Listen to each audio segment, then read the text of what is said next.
Khary's Kitchen, powered by Food Hall, Grocery Made Greater, Ibis, a tradition of excellence, Caribbean flavors. In the heart of every kitchen, Lotus, the confidence to create. Correga Garden Supplies, Good and Natural. Indie, spice up your life, distributed by Edward B.B. Harry. Champion, always a winner, distributed by Edward B.B. Harry. Lion, the power behind our great taste traditions. Excellence Stores Limited. Live, create, do.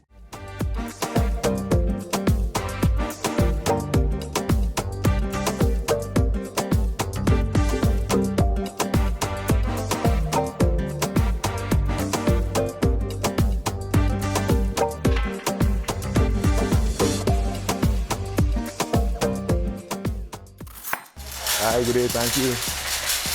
I don't know about you, but I have a little bit of a sweet tooth.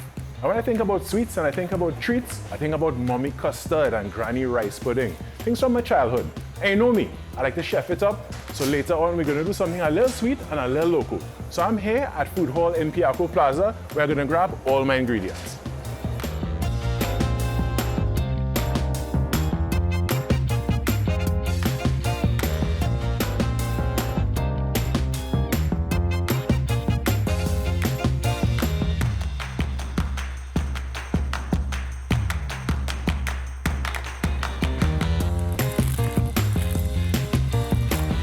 I get my custard.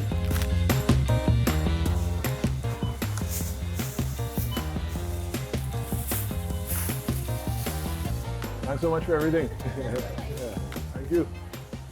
Now that I have everything I need, it's time to go to the kitchen and start cooking.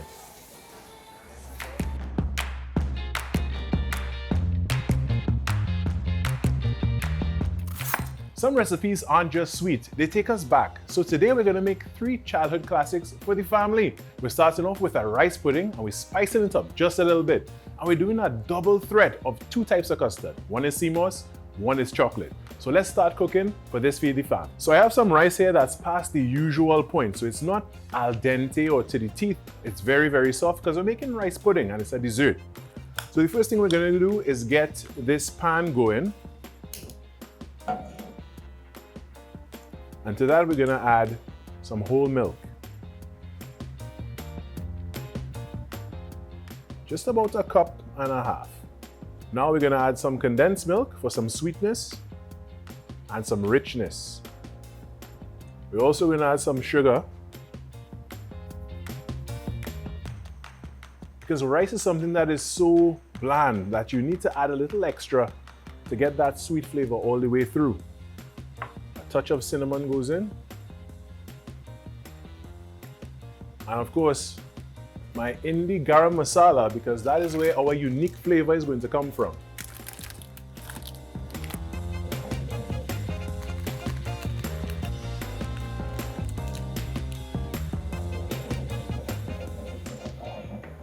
Now that the milk is simmering, we can add just a few spoons of our soft rice.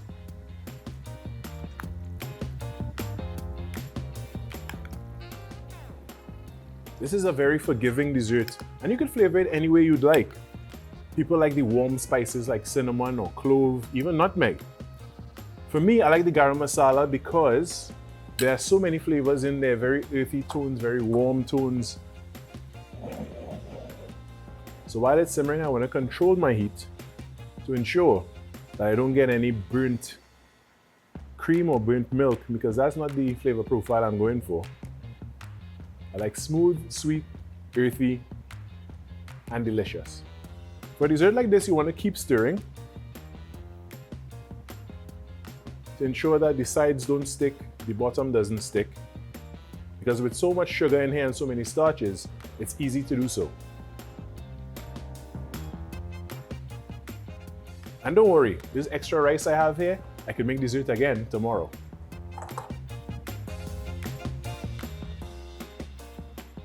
So I'm going to let this cook, lower my heat even further, and just let it go low and slow. And when a lot of the liquid has absorbed and everything thickens, I know it's getting to where I want it to be. All right, so while this is happening, let's get one of the custards going. First things first, let me light my fire. because I'm going right in with a pan.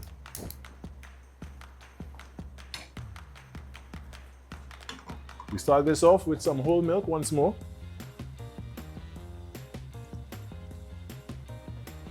Two tablespoons of sugar.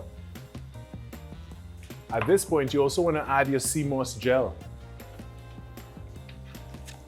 because you need the heat to break down the sea moss a little bit. And I love the Caribbean Flavors brand. So that's just about 2 tablespoons of sea moss. That will give you the flavor and the texture you're looking for. Now here's where it can get a little tricky. You need to keep whisking because you don't want your milk to burn and you don't want anything to stick. And in the meantime, you want to break down the sea moss gel.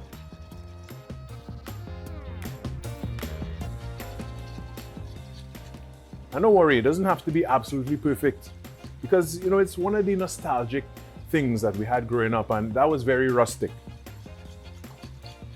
So just like it was a tradition for me growing up, you could teach this to your children and teach them how to pass it on to theirs in time to come and keep the tradition going. I'm keeping a close eye on my rice pudding here, and I see a lot of bubbles happening and a lot of action. So I want to give it a stir to make sure it doesn't stick, it doesn't burn. Meanwhile, I'm keeping my heat controlled, and it hasn't gotten to temperature yet, but I just want to agitate it just a little to continue dissolving that sugar. And with more heat, the sea moss gel should start coming apart as well. Now that my sea moss has dissolved, it's about time to add the custard powder. So let me grab a spoon quickly. I need to be very measured, and this is where the technique comes in. So the recipe says about 2 tablespoons. I'll take 1 heaping tablespoon. That'll be just about the amount I need. I need to be fast with this whisk to try to avoid lumps. But if you get some lumps, that's okay. You can always whisk it out afterward. And as soon as it touches the liquid, it turns a yellow color, bright yellow color. Now it's starting to look like the custard I remember from my childhood. And with the heat, it's starting to get thick almost immediately.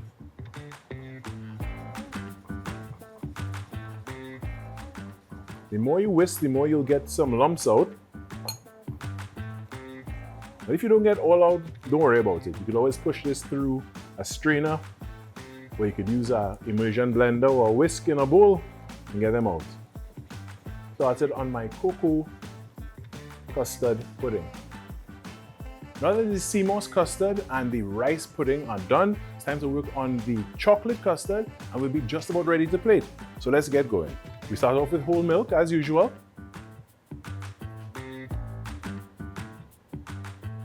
One cup. You want this nice and sweet. 2 tablespoons of brown sugar.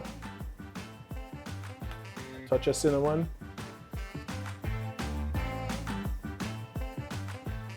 And of course, it couldn't be chocolate pudding, chocolate custard without cocoa powder.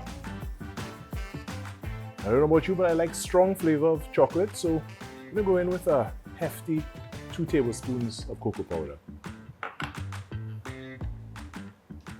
And now we whisk, break up those lumps, get everything well incorporated before we add the custard powder itself. And this is starting to happen quickly, so I need to be quick on the draw.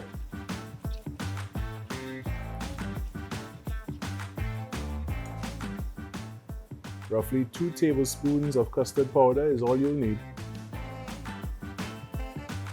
And your family dessert is on the brink of being ready.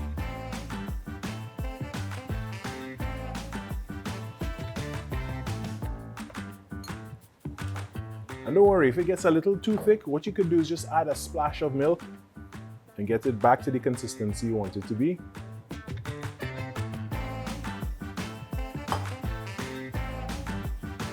You'll be good to go.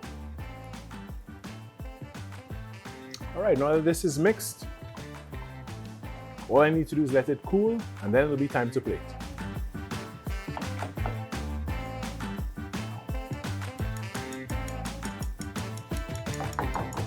All right, it's time for assembly and we have all our elements together. So let's start off with some single serve. This nice, soft, sweet, decadent rice pudding that really just takes me back to my childhood. And who knows, maybe you could start a new tradition in your family if you haven't done it already. Next is the chocolate custard. Chocolate is something that is generally a favorite of many people. It's one of mine for sure. And then something a little bit different, you know? We used to drink sea moss punch growing up. Why not do a sea moss custard?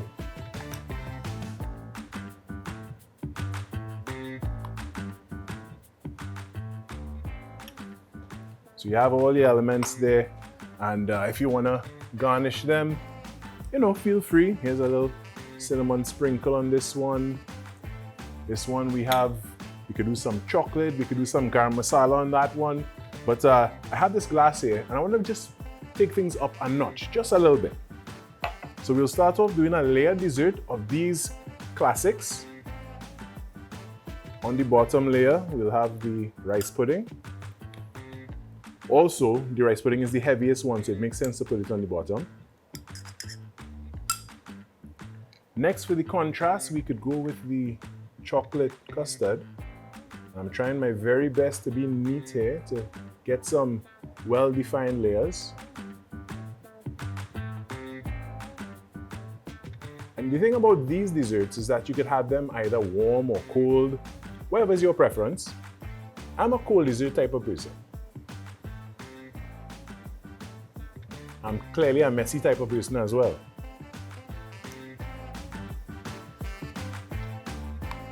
And finally, the sea moss custard.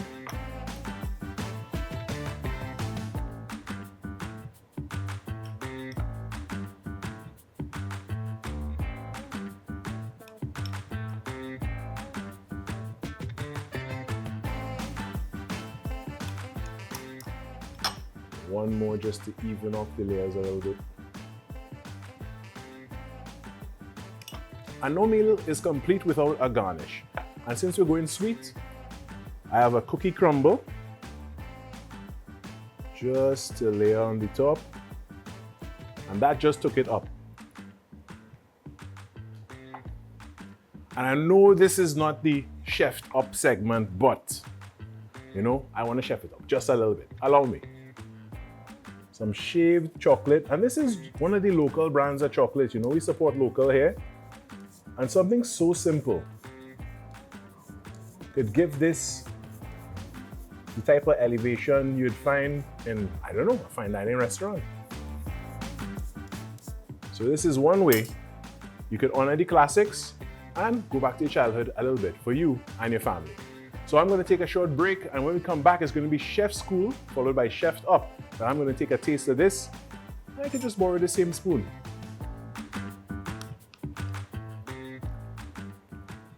Right into your childhood.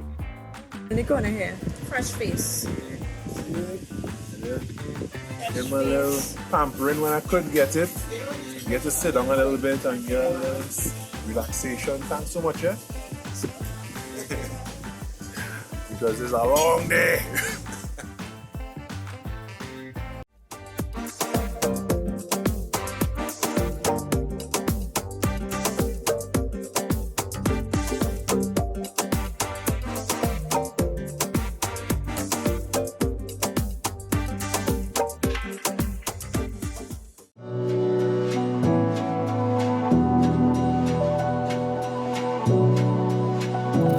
Welcome to Chef School. And you know that nice crust under a cheesecake that has that little bite?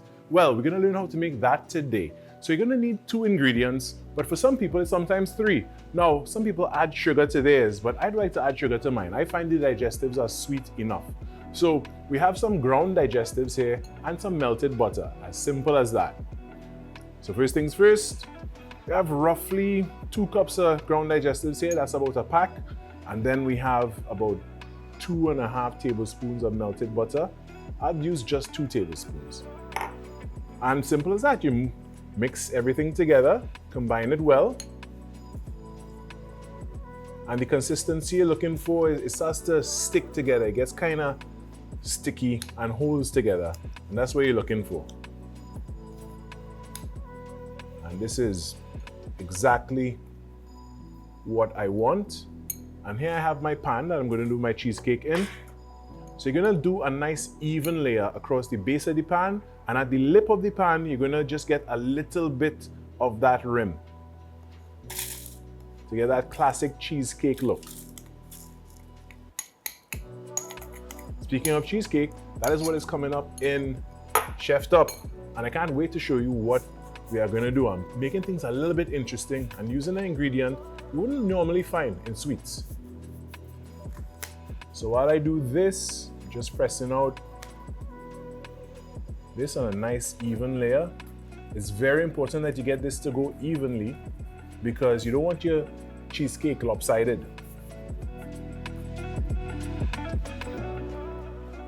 And once you're satisfied with your base, guess what?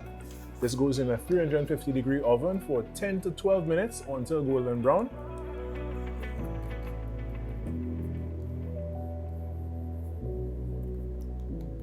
And this is what you're looking for.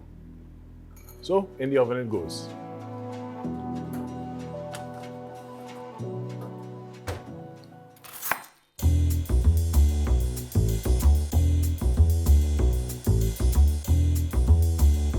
All right, now it's time to gather all my ingredients for my cheesecake mix, and I'm making an avocado cheesecake. Yeah, avocado, I know. Wouldn't find it in cheesecake usually, but why not? This is sweet and loco, and that's the loco side we're talking about. So in a food processor, we have some mashed avocado. Let me just get this right off. Mashed avocado goes in your food processor. Followed by 2 blocks of cream cheese. I'm gonna use the same spoon because they're all gonna mix anyway.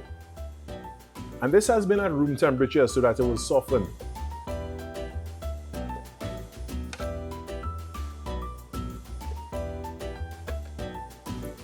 Right behind me, I'm gonna grab some icing sugar. And of course, you know my brand, Lotus. And why I use icing sugar is because it dissolves a lot easier than the coarse granules of granulated or even brown sugar.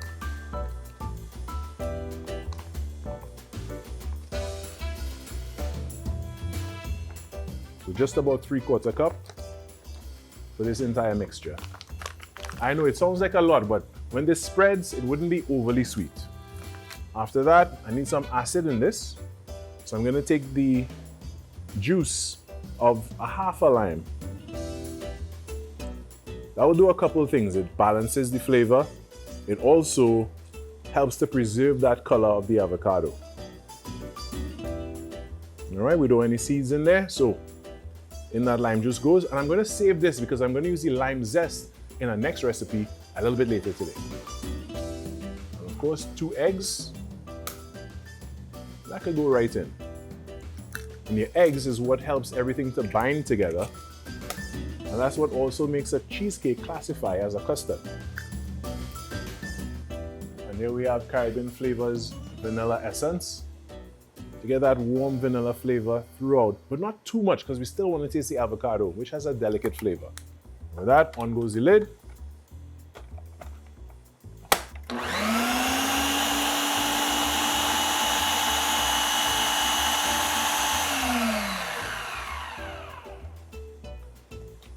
So this is becoming nice and smooth, but I need to loosen it a little bit. And I have some heavy cream. And we just need a splash. And by a splash, I mean 1/4 cup.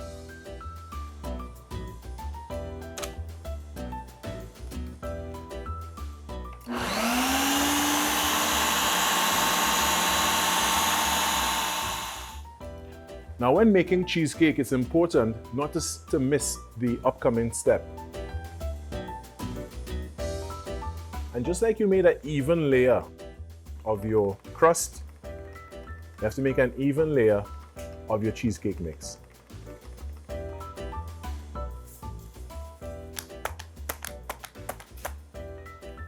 Now this goes in a 325-degree oven on a tray, and in that tray goes some hot water. While that is happening, I could now just clear this up and gather my ingredients for my lime zest crumble, which is going to go on top of the cheesecake later on. In this episode, we call it Sweet and Loco for a reason. I'm going to use something you don't use in dessert generally to make a dessert. Why? Because we just do things different in Khary's kitchen.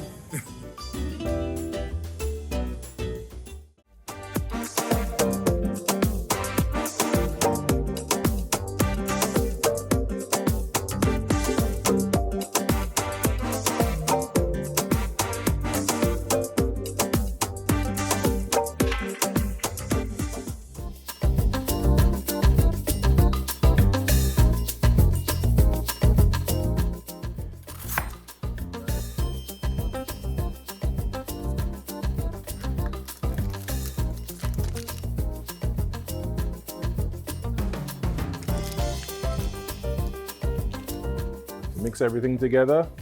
Let me grab a bowl.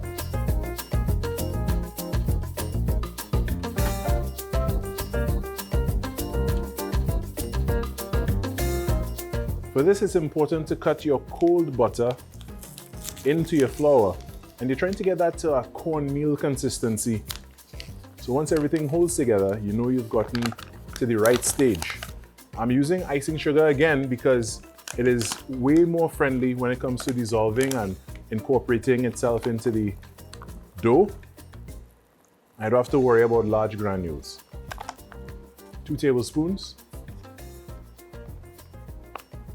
half cup of flour. I'm using Lotus Baker's flour because we bake in. And 2 tablespoons of cold butter. To that, I'll add a pinch of pink Himalayan salt from Caribbean Flavors. And using your hands, you squeeze the butter through the flour until you get that even consistency throughout. It's important on this to work quickly because your warm hands will melt the butter, and you don't want melted butter in your dough. You want cold butter because that changes the way it interacts with the flour. So this needs to go into the oven while it's still cold. So here's what, I'm going to put this in the fridge, let it rest a little and get back to temperature before I work with it again. That's the thing about some recipes. They have a little technical part to it, but it's nothing too hard. Now, this wouldn't be a lime zest crumble if I didn't add lime zest. So I have a rasp over here and just gently using the fine side, just gently scraping the zest part only, the green part, into my dough. And that will give it a bright, fresh citrus flavor. You don't want to go too far down into the white because that is the rind, and the rind is quite bitter. So with this, I use almost every part of the lime, so there's less wastage and more flavor. Now I just incorporate it, and this is ready to go onto a tray and into the oven. Baking takes about 8 to 10 minutes, or just until the rim is golden brown.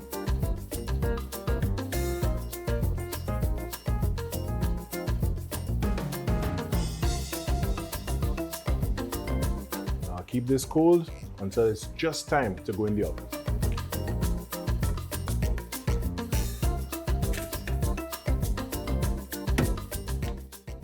So our cheesecake is out of the oven and has been left to completely cool. Now that the oven is free, I'm going to get my crumble to put that in the oven to get going.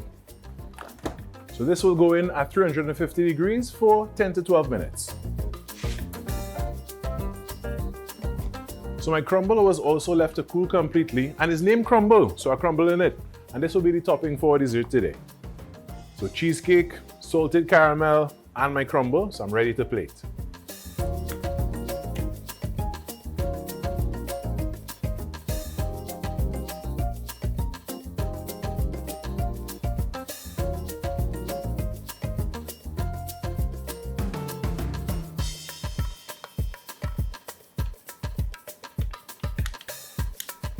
That was a good bet. So we have a healthy Slice of cheesecake there. Top it with this nice lime crumble. And the crumble has a cookie kind of texture. And then that fresh citrus taste from the lime. Can't go wrong. Some salted caramel, you know you could get this in the store somewhere. Or you could make it yourself. So just adding that savory note to the sweet flavors takes it to the next level.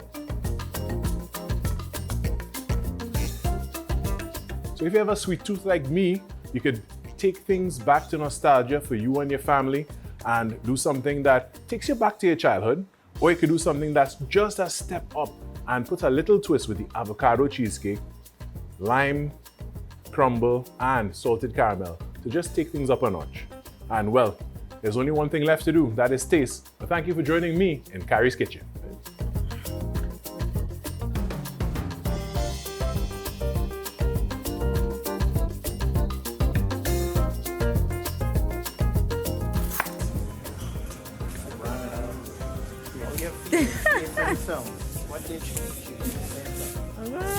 Dance moves, dance moves. I still get a little N. I get the N.